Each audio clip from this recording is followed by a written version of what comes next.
So we talked about why we have to edit our story down to its bare minimum, the most engaging pieces, and why we have to make sure that we hook our audience before we try to present the entire story of what we're up to and what we're doing and why it's exciting.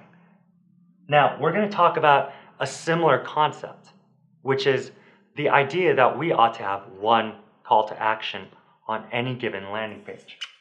So, if you think about a landing page, it's really not just a welcome mat, but it's kind of a playground. It's a sandbox. And because it's all rendered digitally, we have infinite flexibility in the way we put elements onto our landing page. What this leads to sometimes is a temptation, and sometimes people fall into this temptation to present more elements than are necessary.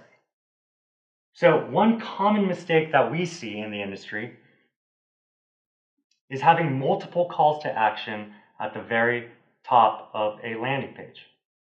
So we've seen landing pages with a great contact module, a great contact capture module placed right where it should be, right at the top where no one can miss it. But we've seen it time and again get paired with all sorts of other buttons. And if you remember back to our Domino's case study, it's not having multiple buttons that all lead to one conversion event, in their case purchases, in our case contact capture or a completed landing page. The mistake that we see across our industry and across many other industries is that they have conflicting calls to action. So if this is a contact module, sometimes we see more info here. And then we see that this is a survey. And then we see more info.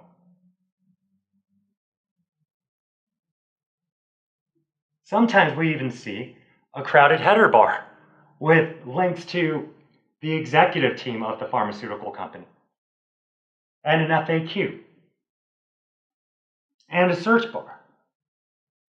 And the problem here is that by providing more than one call to action, we are in fact negating the impact of any one call to action. It's tempting to say, here are all of your options right now, what do you want to do? But really, we have to be disciplined in the way we tell our story by being editors, and in the way we control the flow of traffic within our landing page.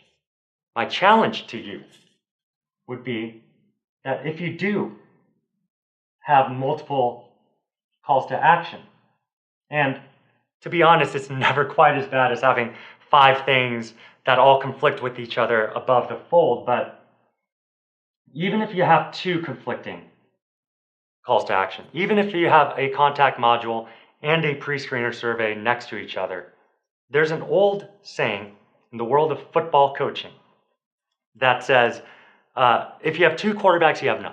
And it basically means that if you have 2 leaders, you have none. And if you have 2 calls to action, you have effectively none. Figure out what conversion action is most important to your team.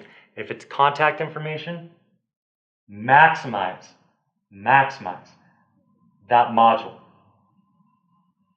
If it's a survey, then maximize the space that that survey takes within your landing page's real estate.